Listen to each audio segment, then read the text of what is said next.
Hello students. तो unit 5 में हम एंडिंग की ओर जा रहे हैं। ओके, तो लास्ट टॉपिक हम देख रहे हैं सर्कुलर मोशन। तो उससे तो आप परिचित होंगे, आपको पता ही होगा what is circular motion. Okay, तो what is circular motion? Like motion of earth around the sun. Best example. Okay, motion of earth around the sun. तो ये एक सर्कुलर मोशन हुआ, राइट। लेकिन इसका रीजन क्या है? सर्कुलर मोशन जो है, फॉर एग्जाम्पल कि यहाँ पे this is the centre like sun, okay, और उसके अराउंड अर्थ जो है वो मोशन करती है। That means this is the orbit of the earth, right. तो कभी ऐसा नहीं होगा कि अर्थ जो है वो अपने ऑर्बिट से इस साइड चली जाए या इस साइड चले, बाहर निकल गई या अंदर चली गई। ऐसा क्यों नहीं होता? हाँ, ऐसा क्यों नहीं हो सकता?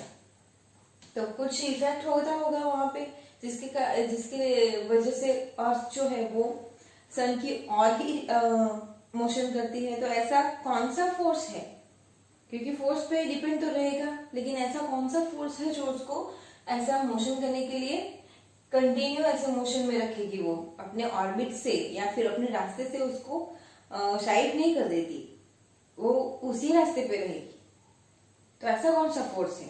क्योंकि स्टार्टिंग से लेके अभी तक हमने बहुत सारे फोर्स के बारे में सीख लिया है। फर्स्ट इज ग्रेविटेशनल से, तो आप जानते ही थे ग्रेविटेशनल फोर्स। ओके, दूसरा external force, normal force, friction, फिर ओके, तो ये सारे जो फोर्स है आप सीख चुके हैं। अभी जो है तो ये जो सर्कुलर मोशन के बारे में है। अभी आप आई थिंक मेले में गए होंगे, तो वहां पे भी वो कौन सा पार्ट रहता था वहां पे, जो क्या बोलते हैं उसको, तो उसमें भी वो मोटरसाइकिल कार जो ऐसे कुछ घूमती है। ओके, तो उसमें वो कार या फिर जो भी हो, ये कैसे स्टेडी रह सकता है, कैसे एक सर्कल में घूम सकता है? ओके, तो ये कैसे पॉसिबल है? तो इसका बेस्ट एग्जांपल एक तो अर्थ और motion of the earth around the sun. दूसरा कि स्ट्रिंग में आप एक ऐसे स्टोन या फिर कुछ भी बना लो स्ट्रिंग में, और ऐसे पकड़ के इसको ऐसे ऐसे घुमाओ, तो वो भी एक सर्कुलर मोशन हुई। बट यहाँ पे हम बोल सकते हैं कि यहाँ से उसको फोर्स दिया जा रहा है। So this is the central level. Okay, तो सेंट्रल लेवल यहाँ पे कौन है? अर्थ है। अर्थ इसको कुछ फोर्स देगा, तो वो फोर्स कौन सा होगा? सेंटर से उसको फोर्स मिल रहा है। ओके, तो सेंटर से उसको फोर्स मिला है, that means this is called centripetal force. Okay, और फोर्स मिल रहा है तो उसका एक्सेलरेट होगा तो वेलोसिटी मिलेगी। ओके, तो इसे हम अभी देख रहे हैं। ये जो है सेंट्रीपिटल फोर्स और सेंट्रीपिटल एक्सेलरेशन, जो सेंटर के हिसाब से उसको मिलता है, वो आप यूनिट 4 में डिटेल में सीखेंगे। हम यहाँ पे डायरेक्टली ले रहे हैं, क्लियर। उसका सिर्फ इक्वेशन और डेफिनेशन यूज करेंगे, बाकी की थियोरी जो है वो आप यूनिट 4 में सीख के आओगे, क्लियर। तो यहाँ पे हम स्टार्ट कर रहे हैं circular motion. What is circular motion? तो डेफिनेशन लिख रहे हैं हम। When an object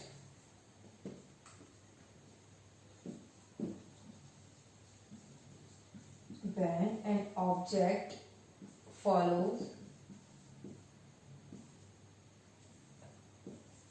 the circular path with constant speed, this motion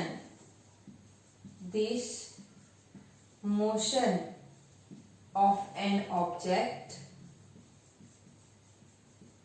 is called uniform circular motion. Uniform circular motion. Okay, when an object follows the circular path, object जो भी हो, अर्थ यहाँ पे ले ले, वो सर्कुलर पाथ को फॉलो करता है with constant speed, this motion of an object is called uniform motion. Clear? चलो, ये हो गई सेकेंड डेफिनेशन। हम देख रहे हैं centripetal acceleration. Why it called centripetal acceleration? तो उसके बारे में आप यूनिट 4 में सीखोगे, लेकिन देख लेते हैं सेंट्रीपिटल। दैट मींस सेंटर के हिसाब से। देखो, ये यहाँ पे गया, ये यहाँ पे गया, ये यहाँ पे गया, सेंट्रीपिटल स्पीड, एक्सेलरेशन और force which are towards the directed towards the centre, okay, जो भी हो उसकी डायरेक्शन सेंटर की ओर होती है, so that's called, why it's called centripetal, okay. तो सेंट्रीपिटल एक्सेलरेशन देख रहे हैं यहाँ पे,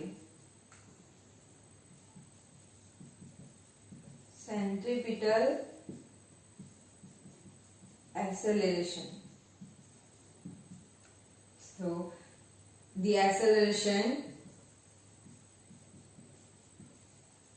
acceleration of the body moving in circle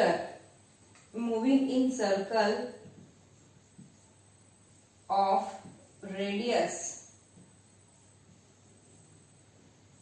r, the acceleration of the body moving in circle of radius r with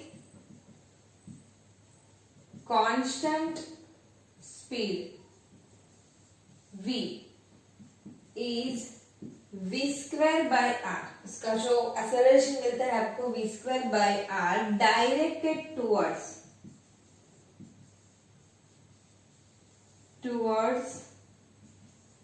the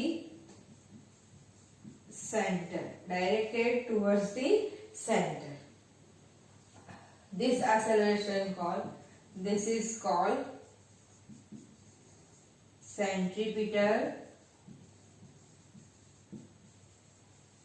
acceleration, okay। तो यहाँ पे देखो, for example this is our object and here is this is the radius, okay। Now the object is moved with constant speed v, so we get the acceleration, how, वो आप detail में वहां पे सीखोगे, बट जो acceleration आपको मिलता है which is v square by r, okay, ये आपको acceleration मिलता है यहाँ पे। तो अगर इतना acceleration आपको मिल रहा है तो आपका फोर्स कितना रहेगा, क्योंकि acceleration मिल रहा है तो फोर्स मिलेगा ही कंपल्सरी, राइट। तो फोर्स क्या रहेगा आपका, तो यहाँ पे हम लिखते हैं from second law of motion. Second law of motion क्या है, F इज इक्वल ma, और a की जो वैल्यू है, एक मिनट यहाँ पे हम इक्वेशन लिख लेते हैं। तो acceleration is equal centripetal acceleration AC is equal क्या मिला आपको, तो v square by r, clear. चलो तो F is equal ma, then FC, तो m into v square by r, this is the centripetal force।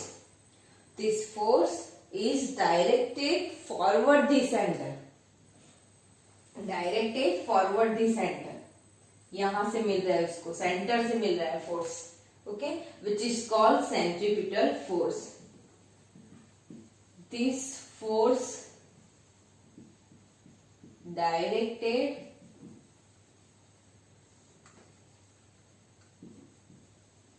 forward the center, okay, is called centripetal force, clear, okay. तो centre से जो उसको force मिल रहा है which is called centripetal force, okay. और ये जो फोर्स है उसकी वजह से एक्सेलरेशन मिलेगा और एक्सेलरेशन की वजह से आपको वेलोसिटी मिलेगी। लेकिन ये जो थियरी हमने सिर्फ डेफिनेशन के हिसाब से जस्ट फॉर हिंट के हिसाब से देखी है, तो इसकी डिटेल जो थियरी आपको यूनिट 4 में सीखने के लिए मिलेगी, ओके। तो अभी के लिए इतना रखो, हम इसके ये जो है मेन इसका जो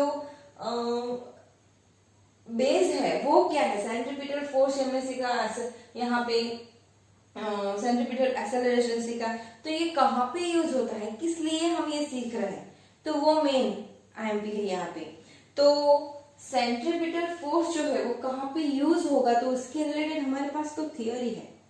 कभी आप लोगों ने ऐसा नोटिस किया कि हम लोग जो प्लान वे, हमारा प्लान रास्ता है उस पे हम बाइक चला रहे हैं या फिर कार चला रहे हैं, या फिर अगर हम सापुतारा जाए तो वहां पे तो कैसे रास्ते, ऐसे ऐसे ऐसे रास्ते हैं।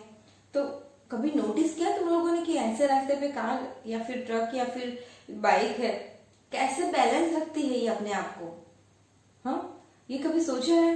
तो उसी के रिलेटेड हमारा यहाँ पे एक दो टॉपिक है वो हम यहाँ पे ले रहे हैं, ओके। जिसमें से फर्स्ट, तो ये जो टॉपिक है सर्कुलर मोशन में ये जो सेंट्रीपिटल फोर्स है उसका यूज जो है वो कहाँ पे है, तो उसके रिलेटेड कहाँ पे होता है उसके रिलेटेड हम जो थियरी देख रहे हैं वो दोनों आयन की थियरी है और आपकी बेसिक लाइफ में भी वो आयन की रहेगी, ओके। तो अभी वो हम थियरी देखेंगे, तब तक ये आप लिख लो, क्लियर।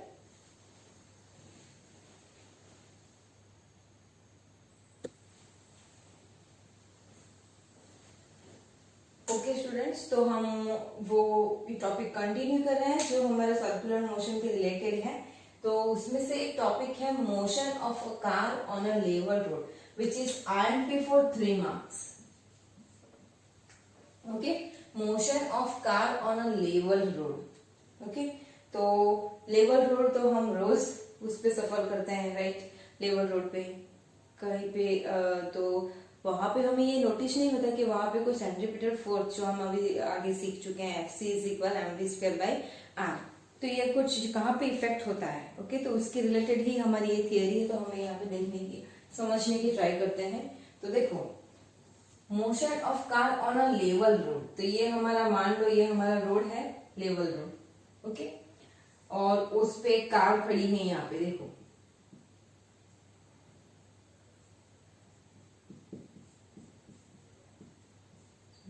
ये हमारी कार है यहाँ पे मान लो। तो ये जो हमारा लेवल रोड है और उस पे कार खड़ी है, दैट मीन्स तो उस पे उसको नीचे से कौन सा फोर्स इफेक्ट करेगा, mg। वो अब कॉमन हो चुका है हमारे लिए, ओके। अगर नीचे से mg है तो उसका अपोजिट बैलेंस फोर्स कौन सा रहेगा, कौन सा रहेगा, तो नॉर्मल फोर्स रहेगा, क्लियर। तो ये जो है नॉर्मल फोर्स ऊपर और नीचे mg। और फॉर एग्जाम्पल कि ये जो कार खड़ी है उसकी मूविंग डायरेक्शन कुछ इस डायरेक्शन में है, मूविंग डायरेक्शन जो है कुछ इस डायरेक्शन में, तो जो भी डायरेक्शन में वो मूव करेगी उसके ऑपोजिट उसको क्या लगेगा, तो फ्रिक्शन लगेगा। या फिर या ऐसे आपको फिगर दी गई और आपको इस पे से क्वेश्चन पूछा गया कि अगर ऐसी फिगर है तो उसकी मूविंग डायरेक्शन किस डायरेक्शन में होगी, किस डायरेक्शन में होगी, सोचो। ये F यानी फोर्स नॉर्मल फोर्स नहीं है, ये एक्सटर्नल फोर्स नहीं है। एक्सटर्नल फोर्स का जो सिंबल है वो हम always use capital F, okay. This is small f which is friction. तो जिस डायरेक्शन में मूव कर रही है उसके अपोजिट जो फोर्स लग रहा है वो है क्या, तो फ्रिक्शन लग रहा है यहाँ पे, ओके। तो यहाँ पे अभी हम उसी के हिसाब से चलेंगे, क्लियर। तो देखो, motion of car on a level road, तो यहाँ पे देखो ये फिगर है आपकी, फिगर कैसे है हमें पूरी थियरी डिराइव करनी है, कैसे। तो from this figure there are 3 force are act on the car. First, the weight of mg, normal force in upward direction, and friction which is opposes the impending motion। impending motion के बारे में हम सीख चुके हैं, जितनी motion करनी है उससे उतनी नहीं हो पाती, क्योंकि हमारा जो गोल है वो वहां तक नहीं जा पाता, वो कुछ डिस्टेंस ट्रैवल करके स्टडी हो जाता है, okay. So this why, because of static friction, right. Static friction is not oppose the motion, it is oppose the impending motion, right, okay। so from the figure, यहाँ पे देखो, from the figure there are 3 forces are act on a car।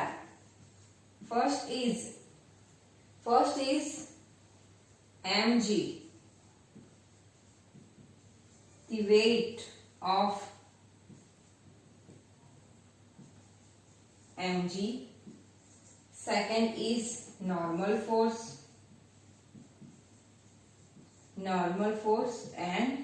and third is frictional force, frictional force which is F। Okay, चलो तो figure पे से हमने ये लिख लिया है। अभी क्या है, तो ये जो कार है अभी स्टडी कंडीशन में है तो उसको फ्रिक्शन लग रहा है, ठीक है। फॉर एग्जांपल वो अगर मूविंग कंडीशन में आ गई, ओके, या फिर चलो मूविंग कंडीशन में है ऐसा सोच लो, राइट, ठीक है।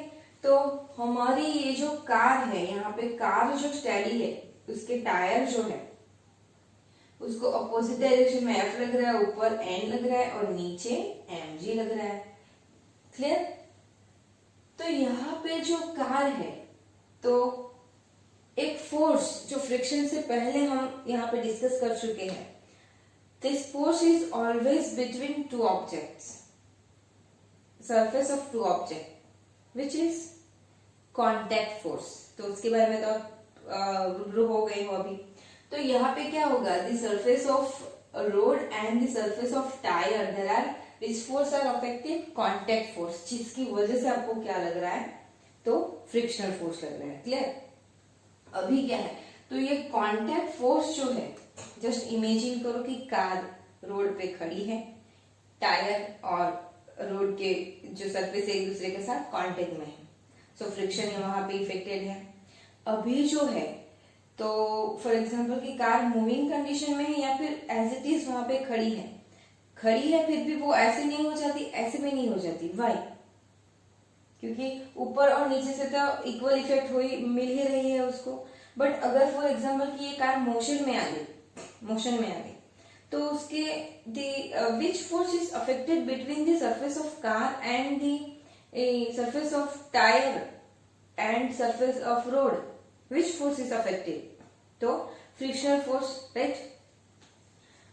जो ये फ्रिक्शनल फोर्स लग रहा है तो हमें ऐसा क्यों नहीं होता कि हम जो कार चला रहे हैं वो सडनली वो साइड पे हो जाए, रास्ते से बाहर निकल जाए या फिर ऐसे हो जाए, ऐसा नहीं होता। हम एग्जैक्टली चलते ही रहते हैं, ऐसा क्यों होता है? ओके, एक्सटर्नल फोर्स तो एक्सेलरेटर हम दे रहे हैं, एक्सेलरेटर दे रहे हैं वहां पे। क्लियर? दूसरा ब्रेक्स भी लग रही है तो वो तो एक्सटर्नल फोर्स ही रहा हमारे लिए। लेकिन जो फ्रिक्शन लग रहा है between tyre and surface of road, तो वहां पे जो फ्रिक्शन लग रहा है वो कौन सा फ्रिक्शन इफेक्ट करेगा? ओके, तो वो जो फ्रिक्शन है और जो कार स्टेडी कंडीशन में जा रही है, एक ही रास्ते पे जा रही है, यहाँ पे ये आपका रास्ता है और यहाँ पे आपकी कार का टायर है। ओके, तो ये जो टायर है वो एज इट इज कंडीशन में बिटवीन दिस जो रेडियस के हिसाब से ये चलेगी, तो उसके बाहर भी नहीं जाती और अंदर भी नहीं आ जाती, वो एग्जैक्टली अपने रास्ते चलती रहती है। भाई ऐसा क्यों नहीं हो जाता कि कार सडनली लेफ्ट हो गई, सडनली राइट हो गई, ऐसा क्यों नहीं होता? बिकॉज द फ्रिक्शनल फोर्स और उसमें जो है वो FS, static friction are act between surface of tyre and road. This static friction is provide the centripetal force between the road and tire, and this centripetal force is adjust the total car। Okay, तो ये जो है यहाँ पे road पे moving कर रही है कार, तो उसके चारों जो टायर है उसके बिटवीन जो फोर्स, फ्रिक्शनल फोर्स लग रहा है, वो स्टैटिक फ्रिक्शन जो है, उसमें स्टैटिक फ्रिक्शन जो है, फ्रिक्शन तो लग ही रहा है लेकिन कौन सा, तो स्टैटिक फ्रिक्शन जो है वो टायर को या फिर पूरी कार को सेंट्रीपिटल फोर्स प्रोवाइड करेंगे वहां पे। इसीलिए तो ये आपका टायर है, राइट, यहाँ पे तो ये रोड जो है, ये रोड पे जा रहा है, ऐसे ऐसे मूविंग में जा रहा है, ठीक है। तो ये इसी कंडीशन में रहेगा, इसी लाइन के बाहर नहीं जा सकता बिकॉज ऑफ दिस, यहाँ पे जो फ्रिक्शन लग रहा है उसको, तो वो फ्रिक्शन जो है वो सेंट्रीपिटल फोर्स उसको प्रोवाइड करेगा, जिसके कारण टायर ऐसे भी नहीं होते और ऐसे भी नहीं होते। ओके, तो उसी के हिसाब से हम लिख रहे हैं। थोड़ा इमेजिन करना तो आपको ज्यादा समझ में आ जाएगा।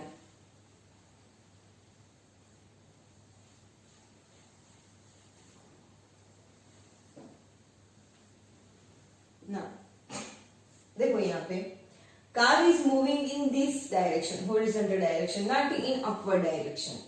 Okay, so we can write here a car is not accelerate in upward direction. So n minus क्या मिलेगा, अपवर्ड डायरेक्शन में नहीं जा रही है तो वो क्या मिलेगा, n minus mg is equal 0. Then we get n is equal mg. Equation number 1. Clear? ना अगर कार मान लो इस डायरेक्शन में जा रही है तो इसको इस डायरेक्शन में फ्रिक्शन लगेगा, बट विच फ्रिक्शन, ओके. अभी स्टार्ट मूविंग कंडीशन में आपकी बुक में स्टैटिक फ्रिक्शन के हिसाब से दिया है तो हम उसी के हिसाब से चलेंगे. तो यहाँ पे जो है सरफेस ऑफ टायर और सरफेस ऑफ रोड के बीच जो है सेंट्रीपिटल फोर्स जो प्रोवाइड करता है वो है स्टैटिक फ्रिक्शन. तो स्टैटिक फ्रिक्शन के हिसाब से हम चलेंगे यहाँ पे. क्लियर? क्योंकि टायर ऐसे करके ऐसे मूव होगा, ऐसे, ओके, 1 by 1 ऐसे. रोलिंग फ्रिक्शन वहां पे आता है, राइट. रोलिंग मूव कर रहा है टायर, लेकिन टायर को जो फ्रिक्शन ऐसे जो उसकी मोशन हो रही है ऐसी, तो between the surface of road and surface of tire there are static friction are affected. Okay, क्योंकि जैसे स्टैटिक फ्रिक्शन क्या है, जैसे आप जैसे फोर्स दोगे तो वो अपोज करेगा. ओके, जैसे आप फोर्स दोगे तो मोशन के लिए वो अपोज करेगा. तो वो अपोजिंग फोर्स यहाँ पे स्टैटिक फ्रिक्शन मिल रहा है और स्टैटिक फ्रिक्शन ही उसको सेंट्रीपिटल फोर्स प्रोवाइड करेगा for motion of car on a level road. So here the static friction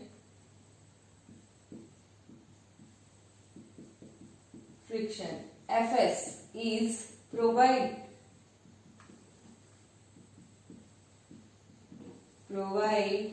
the centripetal force on a car.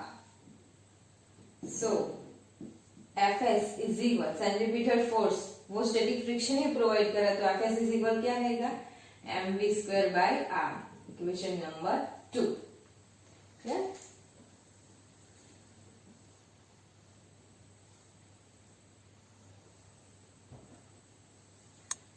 Now अगर Fs जो है सेंट्रीपिटल फोर्स उसको प्रोवाइड कर रहा है तो Fs is equal static friction भी है वो, तो static friction Fs is equal mu S into N.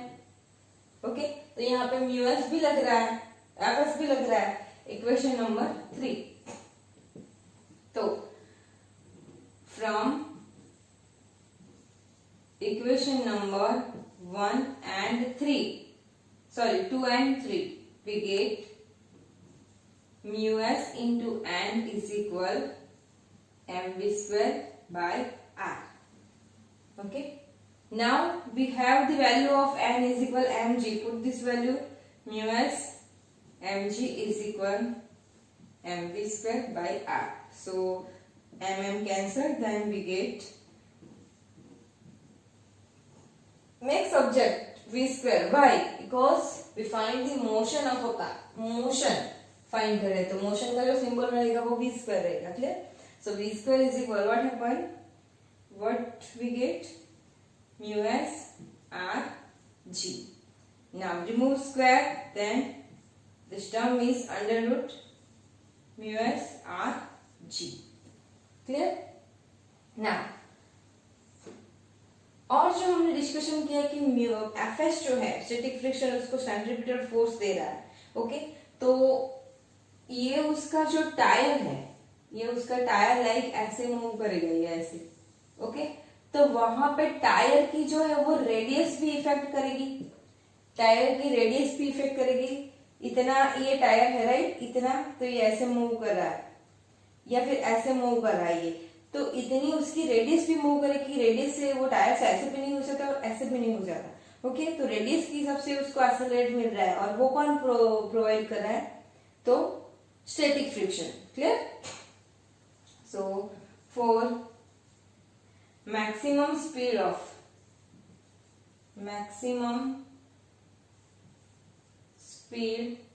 of car, तो v max हम लिखेंगे. maximum speed of car v max is equal mu S R G. Clear? तो ये उसका इक्वेशन है। मेन यहाँ पे आपको समझना है, थोड़ा डिफिकल्ट है ये, लेकिन आपको इमेजिन करके ये समझना है कि ये जो है टायर और रोड के बीच में जो और रोड के बीच या फिर पूरी कार को जो सेंट्रीपिटल फोर्स मिल रहा है, तो वो है स्टैटिक फ्रिक्शन की वजह से मिल रहा है, वो हमें यहाँ पे ध्यान में रखना है। क्लियर? तो उसी के हिसाब से आपको थियरी डिराइव करनी है। अच्छे से देखो, पढ़ो और लिख लो। क्लियर? और ये इक्वेशन जो है उसके हिसाब से हमें एग्जाम्पल भी काउंट करना है, तो अच्छे से प्रैक्टिस करना। Thank you.